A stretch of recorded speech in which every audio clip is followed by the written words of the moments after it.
नमस्कार, मैं आनंद कुमार। पश्चिम बंगाल के ग्रामीण क्षेत्र में इस वक्त हम मौजूद हैं और ग्रामीण क्षेत्र आने का मुख्य उद्देश्य यह है कि जो दावे टीवी स्क्रीन पर की जाती है, ममता बनर्जी की सरकार जो दावे करती है कि पश्चिम बंगाल की हालत जो है वो काफ़ी बदल गई है। पश्चिम बंगाल में सड़कों की हालत जो है वो काफ़ी चकाचौंध की स्थिति में है।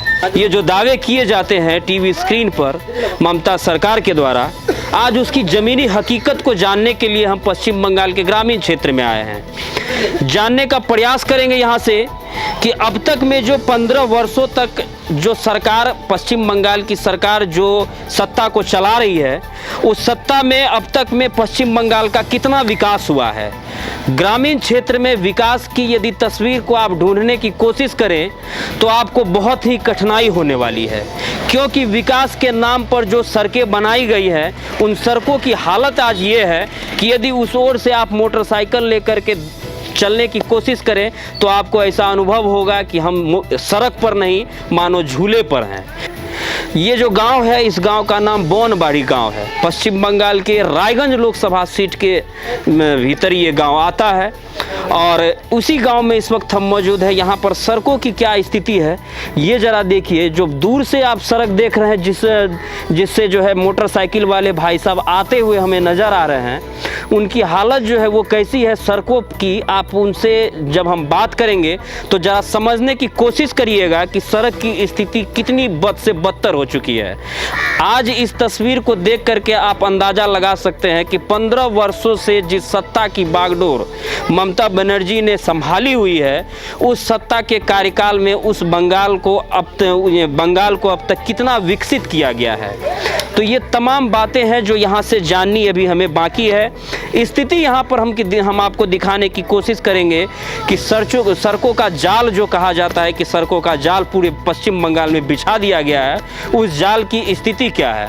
तो ये भाई साहब जो है थोड़ी दूर से आ रहे हैं, थोड़ा इनसे हम बात करेंगे। भैया थोड़ा रुकिए, इस सड़क का स्थिति कैसा है? बहुत बुरा हाल है। कितने दिन से ऐसा हाल है? कम से कम एक महीने से बेसी होगा तो कम नहीं होगा। तो जब पानी आता होगा तब स्थिति ऐसा ही हो जाता होगा। तो आप लोग के जो यहाँ के जनप्रतिनिधि हैं, आखिर इस सड़क का रिपेयरिंग क्यों नहीं करवा रहे हैं? खुदा जाने। जनता जो है वो, आम जनता इसी प्रकार का जवाब जो है आपको दे सकती है कि जानकारी हमें नहीं है कि इसका समाधान कब होगा। लेकिन स्थिति क्या है पश्चिम बंगाल के शहरों की, पश्चिम बंगाल के गांव की, वो तस्वीर हम आपको आज दिखाने की कोशिश कर रहे हैं कि लगातार सड़क का जाल जो बिछाने वाली बात कही जा रही है, सड़क की स्थिति क्या है। छोटे छोटे गड्ढे इस प्रकार से बने हुए हैं कि मोटरसाइकिल लेकर के चलने में भी काफ़ी बड़ी कठिनाई का सामना करना पड़ता है। और ऐसी परिस्थिति में यहाँ पर यदि किसी भी तरह की कोई दुर्घटना हो जाती है, यदि कि यहाँ पर एम्बुलेंस आने की बात कही जाए तो यहाँ एम्बुलेंस की सुविधा पहुँच पाती है या नहीं पहुँच पाती है, ये अब हम जानने की कोशिश करेंगे। अच्छा, एक बात बताइए, यहाँ पर जो इस तरह की स्थिति बनी हुई है, यदि इस गांव में कोई बीमार पड़ जाते हैं तो यहाँ तक एम्बुलेंस पहुँच पाता है?